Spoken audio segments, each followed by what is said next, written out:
श्री स्वामी समर्थ. स्वामी महाराज तुमच्या मनातील सर्व चांगल्या इच्छा पूर्ण करत एवढी स्वामींच्या चरणी प्रार्थना करते आणि आजच्या व्हिडिओला सुरुवात करते.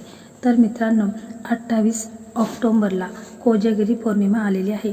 तर त्यासाठी आपल्याला कोणकोणत्या वस्तू आपल्या देवाऱ्यामध्ये आपल्याला आणायच्या आहेत त्या संदर्भात आजचा व्हिडिओ आहे. तो व्हिडिओ खूप महत्त्वपूर्ण आहे आणि तो मी अगदी थोडक्या भाषेत सांगण्याचा प्रयत्न करणार आहे. तर व्हिडिओ तुम्ही शेवटपर्यंत नक्की पहा आणि जर तुम्ही चॅनलला सबस्क्राईब केलं नसेल तर चॅनलला सबस्क्राईब करा, जेणेकरून असेच आपले नवनवीन व्हिडिओ हे तुमच्यापर्यंत सर्वात आधी पोहोचतील.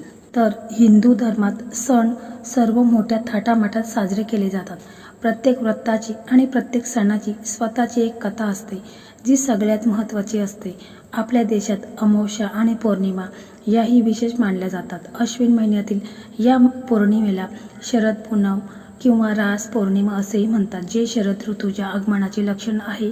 यंदा अश्विन शुक्ल पक्षातील पौर्णिमा 28 ऑक्टोबर म्हणजे शनिवारी येत आहे. या दिवशी सर्व स्त्रिया या भगवान चंद्रदेवाची पूजा करतात आणि उपवास व्रत करत असतात. आपल्या कुटुंबाच्या सुख समृद्धी आणि कल्याणासाठी प्रार्थना देखील करत असतात. त्याचप्रमाणे शरद पौर्णिमेच्या दिवशी भगवान श्री विष्णूसह धनाची देवी लक्ष्मी यांचा आशीर्वाद मिळवण्यासाठी व्यक्तीने या दिवशी विधीनुसार उपासना करावी. शरद पौर्णिमेला विधीनुसार उपासना केल्यास व्यक्तीचे आर्थिक प्रश्न दूर होतात आणि त्याला देवी लक्ष्मीची कृपादृष्टीही प्राप्त होते.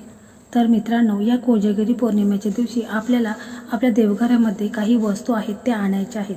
कारण कोजागिरी पौर्णिमा हा सण खूप लाभदायक असतो. तर या दिवशी आपण माता लक्ष्मीला प्रसन्न करून घ्यायचंच आहे. त्यासाठी आपल्याला तिची विधिवत पूजा देखील करायची आहे. कारण कोजागिरी पौर्णिमेच्या दिवशी आपण जेवढी सेवा करू त्याचा कित्येक पटीने आपल्याला लाभ देखील होत असतो. म्हणून कोजागिरी पौर्णिमेच्या दिवशी आपल्याला माता लक्ष्मीला प्रसन्न करून घ्यायचंच आहे. तर पहा, या कोजागिरी पौर्णिमेला जर कोणाला सत्यनारायण करायचं असेल, ज्यांनी केलेले नसेल तर त्यांनी या पौर्णिमेपासून सुरुवात करायची आहे. कारण पौर्णिमा ही महिन्यातून एकदा येत असते. तर प्रत्येक पौर्णिमेला सत्यनारायण तुम्ही घरच्या घरी करू शकता, सत्यनारायणची पूजा करू शकता. कारण सत्यनारायणची पूजा केल्याने आपल्या ज्या काही मनोकामना इच्छा आहेत त्या संपूर्ण पूर्ण होतात. जसं की एखाद्या व्यक्तीला मूल होत नसेल तर त्यांनी देखील संकल्प करून सत्यनारायण हा करायचा आहे. त्याचप्रमाणे नवरा बायकोमध्ये जर भांडणं होत असेल तर त्यांनी देखील संकल्पयुक्त सत्यनारायण हा करायचा आहे. त्याचप्रमाणे सत्यनारायण करायचं असेल तर त्याचा विधी एकदम छोटासा आहे. त्याला जास्तीत जास्त काही सामान वगैरे लागत नाही, परंतु ज्या मनातल्या इच्छा आहेत त्या पूर्ण होतात. आणि त्याचप्रमाणे हा व्हिडिओ देखील आपल्या चॅनलवरती आहे, तर तो देखील तुम्ही पाहू शकता. कारण असं मानलं जातं की कोजागिरीची रात्र ही संपूर्ण देवी देवतांची रात्र असते. कारण या रात्री सर्व देवी देवता या भूतलावरती विचलन करत असतात आणि आपल्याला म्हणूनच या शुभ मुहूर्तावरती देवघरामध्ये काही वस्तू ह्या आपल्याला आणायच्या आहेत आणि त्या वस्तूंना हळद कुंकू अक्षता लावून त्यांची विधिवत पूजा करायची आहे. तर आपल्याला प्रथम श्रीयंत्र हे आणायचं आहे. जर तुमच्याकडे असेल तर ठीक आहे, जर नसेल तर तुम्हाला या कोजागिरी पौर्णिमेच्या दिवशी श्रीयंत्र हे अवश्य आणायचं आहे. तर धर्मग्रंथामध्ये असे मानले जाते की श्रीयंत्र हा देवी लक्ष्मीचा अंश आहे, त्यात महालक्ष्मी वास करते.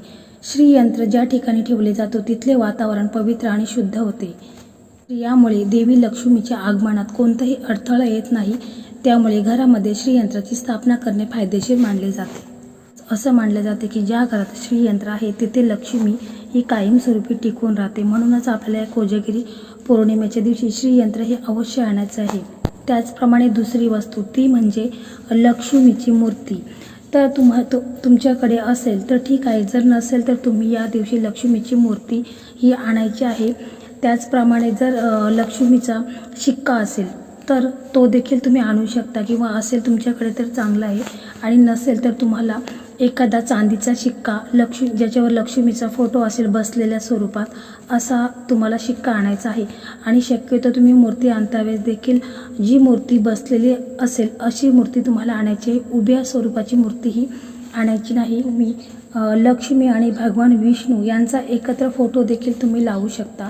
यामुळे संपूर्ण कुटुंबावर माता लक्ष्मीची कृपा राहते. म्हणूनच मूर्ती आणायची असेल तर तुम्हाला ती मूर्ती ही शक्यतो बसलेली असेल अशी मूर्ती आणायची आहे. कारण लक्ष्मीची मूर्ती उभ्या स्थितीत ठेवू नका. माता लक्ष्मीच्या या रूपाची पूजा केल्याने कोणतंही फळ मिळत नाही. म्हणूनच माता लक्ष्मीची मूर्ती ही आणतावेळेस आपल्याला बसलेली अवस्थेतच आणायची आहे। तर तिसरी वस्तू ती आणायची आहे ती म्हणजे पिवळ्या कवड्या।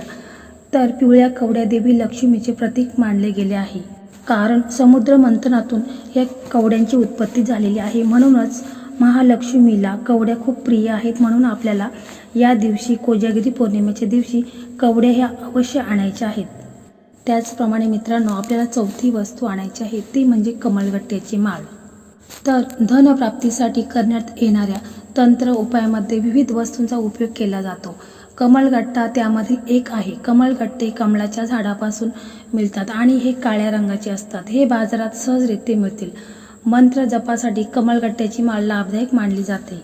या व्यतिरिक्त याचे विविध फायदे देखील आहेत। कमलगट्ट्याची माळ ही महालक्ष्मीला खूपच प्रिय आहे, म्हणून आपल्याला ह्या कोजागिरीच्या दिवशी आपल्याला कमलगट्ट्याची माळ ही देखील आपल्याला आणायची आहे। त्याचप्रमाणे कमलगट्ट्याची माळ जर दुकानामध्ये कमलगट्ट्याच्या माळेवर लक्ष्मीचे चित्र स्थापित केले तर व्यवसायात वृद्धी होऊन लाभ होऊ शकतो। मित्रांनो, आपल्याला या कोजागिरी पौर्णिमेच्या दिवशी अवश्य ह्या वस्तू आणायच्या आहेत। पहा, तुम्हाला जमेल तर तुम्ही ह्या 4 वस्तूंपैकी जर एक जरी वस्तू तुम्ही आणली तरी सुद्धा तुमच्याकडे लक्ष्मी ही कायमस्वरूपी टिकून राहील व लक्ष्मीचा वास कायम घरात राहील। आपल्या घरात सुख समृद्धी ही कायम टिकून राहील। यामुळे आपल्याला या कोजागिरी पौर्णिमेच्या दिवशी या 4 वस्तूंपैकी एक वस्तू ही अवश्य आणायची आहे। त्याचप्रमाणे तुम्ही जर कमलगट्ट्याची माळ आणली आणि जर श्रीयंत्र देखील तुमच्याकडे असेल तर तुम्हाला काय करायचं आहे की श्रीयंत्रावरती कमलगट्ट्याची माळ ही ठेवायची आहे।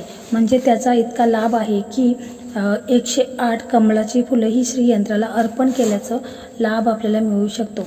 मग तुम्हाला विधिवत श्रीयंत्राची हळद कुंकू अक्षता लावून पूजा वगैरे करायची आहे। जेवढ्या वस्तू तुम्ही आणलेल्या आहेत तेवढ्यांची तुम्हाला विधिवत पूजा वगैरे करायची आहे। श्रीयंत्र आहे तर त्याला तुम्ही पौर्णिमेला किंवा लक्ष्मी पूजनच्या दिवशी किंवा पौर्णिमेला तुम्हाला हे स्थापित करायचं आहे। त्यामुळे लक्ष्मी माता ही आपल्याला भरभरून आशीर्वाद देईल व तिची कृपा ही कायम आपल्या घरावर राहील। त्याचप्रमाणे दक्षिणावर्ती शंख हा देखील आपल्याला आणायचा आहे। आणल्यानंतर त्याची देखील आपल्याला स्थापना ही कोजागिरी पौर्णिमेच्या दिवशी करायची आहे। तर दक्षिणावर्ती शंख आणल्यावर त्याला गंगाजलाने आपल्याला स्वच्छ धुवून घ्यायचा आहे आणि मग देवासमोर बसायचं आहे आणि लाल जो कापड असेल तर तो तिथे असा पसरवायचा आहे। मग शंखाची स्थापना तुम्हाला करायची आहे आणि त्या शंखामध्ये गंगाजल भरायचं आहे आणि मग तो शंख तुम्हाला एकच दिवशी लाल कापडावरती ठेवायचा आहे आणि नंतर तुम्ही तुमच्या देवघरामध्ये त्याला स्थापित करायचं आहे। म्हणजे पहा, तो असा स्थापित करायचा आहे की त्याचं जे निमुळतं टोक आहे ते आपल्या गावामध्ये ज्या ठिकाणी नदी वाहत असेल त्या ठिकाणी त्याचं टोक असं झालं पाहिजे। अशा पद्धतीने आपल्याला तो ठेवायचा आहे। तर अशा पद्धतीने आपल्याला देवघरामध्ये ठेवायचा आहे। तर शंखाचे खूप फायदे आहेत आणि त्याच्यापासून आपला आर्थिक लाभ हा होत असतो। म्हणूनच आपण देवघरामध्ये शंख हा अवश्य ठेवायचा आहे। तर अशा प्रकारे आजचा व्हिडिओ होता। तर तुम्हाला कसा वाटला कमेंटमध्ये नक्की सांगा आणि जर तुम्हाला व्हिडिओ आवडला असेल तर व्हिडिओला लाईक करा, शेअर करा आणि चॅनलला सबस्क्राईब करा। धन्यवाद।